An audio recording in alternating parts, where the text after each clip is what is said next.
Hello and I welcome you all to world affairs. मैं हूं प्रशांत धवन और इस वीडियो में हम बात करने वाले हैं टर्की के 2023 प्लान के बारे में। 2023 में टर्की क्या करने वाला है, ट्रीटी ऑफ लाउज़ेन क्या है, क्या यह ट्रीटी खत्म हो जाएगी और इसका इम्पैक्ट क्या होगा।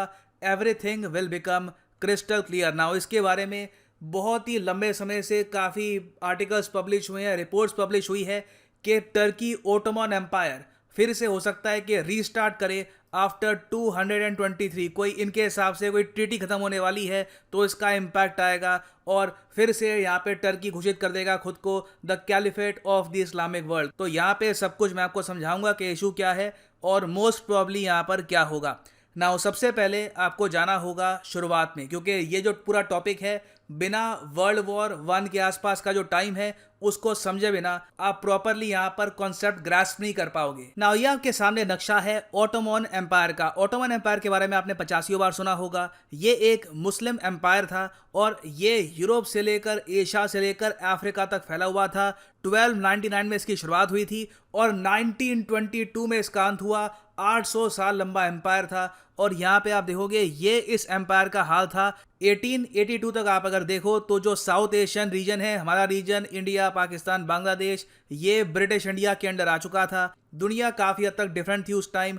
और ये जो पूरा एरिया देख रहे हो आप, यहाँ पर फैला हुआ था उस वक्त ओटोमन एम्पायर। मॉडर्न डे आप अगर देखो तो सीरिया इनके अंडर आता था, इराक का बहुत सारा हिस्सा इनके अंडर आता रहा, सऊदी अरेबिया का बहुत सारा हिस्सा आता रहा ओटोमन एम्पायर के अंडर। इवन आप अगर देखो तो इजिप्ट का कुछ हिस्सा और इवन लीबिया का भी बहुत ही बड़ा हिस्सा कब्जा रखा था ओटोमन एम्पायर ने। आज के समय जो मॉडर्न डे इजराइल है ये भी ओटोमन एम्पायर का पार्ट था। उस वक्त वो फलस्तीन था ऑफ कोर्स। और इवन यूरोप में आप अगर देखो तो बहुत से यहाँ पर देश हैं, जैसे कि नॉर्थ मैसेडोनिया, ग्रीस के ऊपर बहुत से देश हैं, बल्गेरिया, ये सब भी ओटोमन एम्पायर के अंडर आते थे। नाउ इसके बाद से ओटोमन एम्पायर का फॉल स्टार्ट हो गया। धीरे धीरे करके इन्होंने एक के बाद एक पहले बहुत सारी वॉर्स हारी। उसके बाद आप अगर देखो तो 1913 तक ये इनका हाल हो चुका था। नाउ इसके पीछे एक बहुत ही बड़ा रीज़न कर्ज भी था। जब हम बात करते हैं ना ओटोमन एम्पायर के फॉल की तो सीधा फोकस जाता है ज़्यादातर वॉर्स पर, मगर याद रखिएगा कोई भी बड़ा एम्पायर इतिहास में गिरा है तो उसके पीछे इकोनॉमिक्स एक बहुत ही बड़ा रीज़न था। ओटोमन एम्पायर का जो कर्ज था ओवरऑल ये बहुत ज़रा बढ़ चुका था, इकोनॉमी कोलैप्स करने को आ रही थी। इस वजह से ये लोग अपनी वॉर्स फाइनेंस नहीं कर पाए और लीबिया हार गए फ्रांस को, यूरोप में बहुत सारी टेरिटरीज हार गए और जगह भी इनकी जो टेरिटरीज है काफ़ी हद तक कम हो गई। अभी तो इनका खराब टाइम शुरू होना बाकी था, क्योंकि फिर अचानक से स्टार्ट हो गई वर्ल्ड वॉर 1, जिसको हम कहते हैं द ग्रेट वॉर। अच्छा, अब वर्ल्ड वॉर 1 में सिनेरियो क्या था, किसकी लड़ाई किससे हुई थी? देखिए, इसकी शुरुआत तो हुई थी यूरोप के दो देशों से, ऑस्ट्रिया हंगरी और सर्बिया के बीच में, मगर बाद में ये वॉर फैलती गई और एक टाइम पे आकर ये रूप ले लिया वॉर ने। ये जो हरे देश आपको दिख रहे हैं यहाँ पर, एक तरफ ये हरे देश थे जिनको कहते हैं हम सेंट्रल पावर्स और दूसरी तरफ थे यहाँ पे लाल देश जिनको उस वक्त कहा गया था एलाइड कंट्रीज। अब यहाँ पे आप कहोगे ये कैसी वॉर है, लाल कंट्रीज कुछ ज़्यादा ही नहीं है। आई मीन ये तो ऐसे लग रहा है कि ऐसे अच्छा वॉर ही ना करो, सरेंडर ही कर देते एक बार को। मगर इनिशियली जब ये वॉर स्टार्ट हुई थी 1914 में, उस वक्त लग रहा था कि जो ये हरे देश हैं जीत जाएंगे। लाल देश एक्चुअली बहुत बाद में कूदे पूरी वॉर में। यहाँ पे आप देखोगे ये थी अलाइड पावर्स, ये थी सेंट्रल पावर्स। दूर से देख के ही पता लग रहा है कि अंत में अलाइड पावर्स ही जीती होंगी, क्योंकि सारे एम्पायर्स कूद गए यहाँ पर। रशियन एम्पायर, ब्रिटिश एम्पायर ने यहाँ पे साथ में modern day India, Pakistan, Bangladesh, Myanmar, इनको भी घसीट दिया। चाइना ने भी यहाँ पर एंट्री ली, मगर देखो वर्ल्ड वॉर 1 चली थी 1914 से लेकर 1918 तक, तो चाइना ने यहाँ पर एंट्री ली थी 1917 में और ज़्यादा पार्टिसिपेशन थी नहीं चाइना की वर्ल्ड वॉर 1 में। मेजर जो यहाँ पर इम्पैक्ट पड़ा था इन सब कंट्रीज़ को ही हुआ था, यूएस समेत ये सब जो यहाँ पर देश हैं, मेन इम्पैक्ट इनको ही हुआ था। अच्छा, तो वर्ल्ड वॉर 1 हो गया, हम 1918 के बाद में आ गए। अच्छा, फिर ओटोमन एम्पायर का क्या हाल हुआ? ये हाल हुआ जो एम्पायर पूरे यूरोप से लेकर अफ्रीका से लेकर ये पूरा यहाँ से फैला हुआ था, ये इतना सा जो ग्रीन पार्ट आपको दिख रहा है यहीं तक सिमट के रह गया। अब यहाँ पर आप पूछोगे अच्छा तो जो इनके पुराने हिस्से थे उसका क्या हुआ? वहाँ पर जो यूरोपियन ताकतें थी, जिन देशों ने वर्ल्ड वॉर वन जीता, उन्होंने वो एरिया कब्जा लिया। For example, world war one के बाद ये हाल हुआ था ओटोमन एम्पायर का। ये पीला पीला पार्ट है, ये बच गया ओटोमन एम्पायर। इनकी कैपिटल तब भी यहाँ पर अंकारा बची रही। इस्तांबुल ग्रीस के हाथ में चला गया, ये वाला पार्ट चला गया फ्रांस के हाथ में, नीचे का जो ये पार्ट है ये चला गया इटली के हाथ में। फिर अर्मेनिया का भी यहाँ पर जोन था, रशियंस इनकी हेल्प कर रहे थे।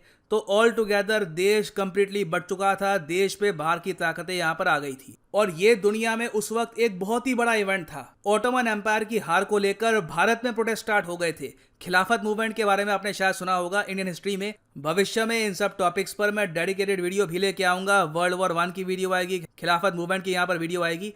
मगर कम शब्दों में यहाँ पर यह समझ लो कि जो खिलाफत मूवमेंट थी ये इसलिए शुरू हुई क्योंकि इंडिया, पाकिस्तान, बांग्लादेश में जो मुस्लिम कम्युनिटी थी उस टाइम, वो लोग ओटोमन एम्पायर की हार बर्दाश्त नहीं कर पाए। और गुस्सा यहाँ पर इस बात का भी था कि ब्रिटिश एम्पायर जहाँ पे ये सब लोग रह रहे थे उस वक्त, उसी ने यहाँ पर ओटोमन एम्पायर को हराया था या फिर हराने में एक बहुत ही बड़ा रोल प्ले किया था। नाउ वापस आते हैं हम ओटोमन एम्पायर में। यहाँ पे क्या चल रहा है देखो, वर्ल्ड वॉर वन के बाद ओटोमन एम्पायर से साइन करवाई गई एक ट्रीटी ऑफ सेवरस। ये एक टाइप की पीस ट्रीटी थी बिटवीन ओटोमन एम्पायर और एलाइड कंट्रीज। मगर इसके अंडर ओटोमन एम्पायर ने अपना जो बहुत सारा एरिया है ना, ये खो दिया था। और जो यहाँ पर लोग थे, जो आम लोग थे, जो टर्क्स थे, इनको ये बात बर्दाश्त थी नहीं।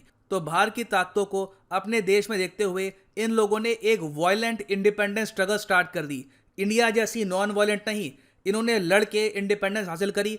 बहुत ही बड़े स्केल पर इनके जो आम नागरिक हैं ये लड़े, ग्रीस के अगेंस्ट, फ्रांस के अगेंस्ट, इटली के अगेंस्ट, और कैसे भी करके बहुत सारा जो एरिया है टर्की का ये वापस कैप्चर कर लिया ना। अब क्वेश्चन यहाँ पर यह था कि क्या एलाइड कंट्रीज फिर से अपनी आर्मीज इकट्ठी करके टर्की पे अटैक कर देती, क्योंकि अगर ऐसा होता तो वॉर फिर से स्टार्ट हो जाती। देखो, यहाँ पर आए टर्की के एक बहुत ही अच्छे लीडर मुस्तफ़ा केमाल अतातुर्क। इन्होंने यहाँ पर बात करी यूरोपियन कंट्री से, उनको ये कहा कि देखो, अभी के लिए हमारे पास जो लैंड है इसी का एक देश बनाने दो। हम वादा करते हैं कि इसके बाद आगे फैलेंगे नहीं, वापस ओटोमन एम्पायर बनाने की कोशिश नहीं करेंगे। मगर अभी के लिए जो ये एरिया हम इंडिपेंडेंस वॉर के बाद कब्जा चुके हैं, इसी को डिक्लेयर करने दो द रिपब्लिक ऑफ टर्की। तो मुस्तफ़ा कमाल अतातुर्क की नेगोशिएशन के बाद जो यूरोपियन पावर्स थी, इन लोगों ने टर्की के साथ एक ट्रीटी साइन करी, ट्रीटी ऑफ लाउजेन।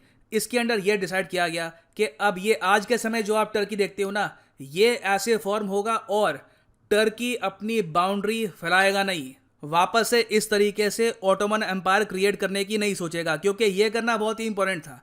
क्योंकि अगर मान लो टर्की फॉर्म हो गया, फिर से इन्होंने यहाँ पे कब्जा करना स्टार्ट कर दिया, तो 10-20 साल बाद फिर से एक बहुत ही बड़े स्केल पर वॉर होगी। तो वॉर इन द फ्यूचर ना हो, इसके लिए इन्होंने यहाँ पर साइन करवाई टर्की से ये ट्रीटी। मगर टर्की के लोगों ने इस ट्रीटी को बहुत ही नेगेटिवली देखा। इन्होंने यहाँ पर यह कहा कि इस ट्रीटी ने तो हमको रोक दिया, इस ट्रीटी ने तो हम पे लगा दी जंजीरें।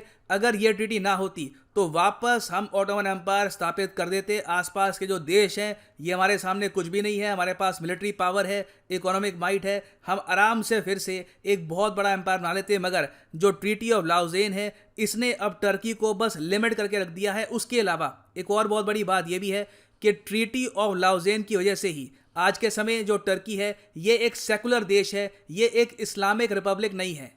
नाउ ट्रीटी ऑफ लाउजेन को लेकर बहुत सारी मिस इन्फॉर्मेशन भी है ऑनलाइन। कई लोग ये मानते हैं कि इस ट्रीटी के अंडर टर्की अपने देश में ऑयल की नेचुरल एक्सप्लोरेशन कर नहीं सकता। अगर ये कर पाते तो टर्की में भी बहुत ऑयल निकलता। देखिए, ये बात बिल्कुल फॉल्स है। जो रीजन टर्की के पास आता है वहां पर ये ऑयल, गोल्ड, जिसकी मर्जी ये लोग खुदाई करना चाहे कर सकते हैं, उसमें कोई भी लिमिट नहीं है in the Treaty of Lausanne. Treaty of Lausanne primarily जो बॉर्डर्स हैं टर्की के आसपास की कंट्रीज की और टर्की की, उसे डील करती है। और बिल्कुल ये बात सच है कि टर्की जो पहले खुद को कहता था the caliphate of the Islamic world, the leader of the Islamic world, secular देश बनने के बाद ये टाइटल इनको छोड़ना पड़ा ना। अब हम आते हैं 2021 में।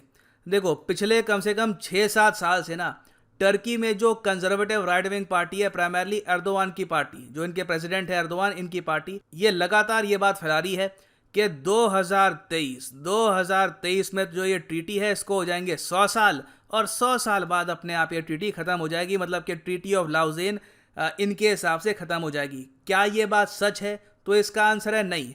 इस ट्रीटी में आप अगर देखोगे कोई भी 100 साल वाली बात कहीं पर भी नहीं लिखी।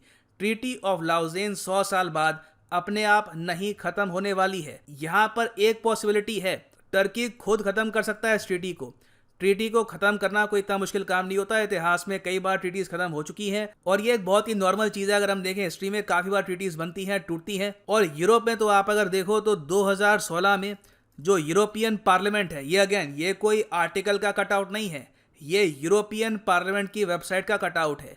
यहाँ पर एक जो मेंबर ऑफ पार्लियामेंट है यूरोप के, उन्होंने एक क्वेश्चन उठाया भी कि एर्दोगान की जो पॉलिसीज हैं ये जानकर आज के समय लाउज़ैन की जो ट्रीटी है ये तोड़ने की कोशिश कर रही हैं। टर्की चाहता है कि ये ट्रीटी एक बार टूट जाए, सब कुछ नल एंड वॉइड हो जाए और टर्की एक्सपेंशन कर सके, आसपास का जो रीजन है ये कब्जा सके। नाउ क्या ये बात सच है? देखिए, एर्दोगान की जो नीतियां हैं आप अगर देखो तो उससे बिल्कुल लगता है कि ये किसी बड़ी वॉर की प्रिपरेशन कर रहे हैं। रिसेंटली आप अगर देखो तो उन्होंने S-400 परचेज किया है, रैपिडली अपनी मिलिट्री को ये लोग बिल्डअप कर रहे हैं। और रिसेंटली कुछ ये भी संकेत मिले हैं कि हो सकता है कि टर्की अपने आप को सेकुलर कंट्री कहना भी बंद कर दे। ये काफी हद तक हो सकता है इन द फ्यूचर। इसका एक बड़ा रीजन ये है कि 2023 में टर्की में होने हैं जनरल इलेक्शंस। नाउ ये इलेक्शन जीतने के लिए एक बार को एर्दोगान ये कह सकते हैं कि ये ट्रीटी कैंसिल, और टर्की के आसपास का जो कुछ एरिया है, प्राइमरली सीरिया का जो एरिया है जहां पर कुर्दिश फोर्सेस हैं,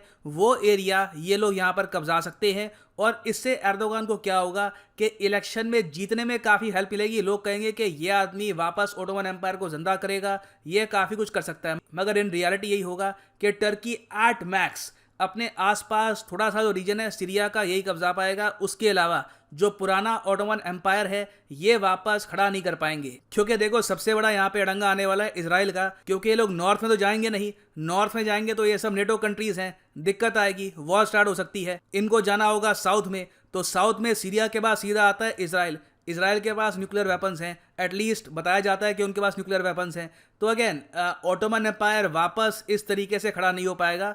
मगर बिल्कुल 2023 में आपको दिखेगा कि टर्की कुछ काफ़ी रेडिकल करेगा, काफ़ी बड़ा करेगा, और उसका एक बहुत ही बड़ा रीज़न होगा 2023 जनरल इलेक्शंस। और फाइनली यहाँ पर मैं ये भी ऐड कर दूं कि आप किसी भी एग्जाम की तैयारी कर रहे हैं, कमेंट सेक्शन में जाओ, पिन कमेंट में आपको मिलेगा ये link, by any course on discount using the code PD10, और यहाँ पे आप खरीद सकते हैं अनअकैडमी के कोर्सेज। फॉर एग्जाम्पल आप प्रिपेयर कर रहे हैं for UPSC CSE, click on UPSC CSE, get subscription, और यहाँ पे आप खरीद सकते हैं कोर्स। पूरा प्रीलिम्स और मेंस का कोर्स यहाँ पे कवर होगा बाय इंडियाज बेस्ट एजुकेटर्स। आपको यहाँ पर एक टेस्ट सीरीज भी मिलेगी।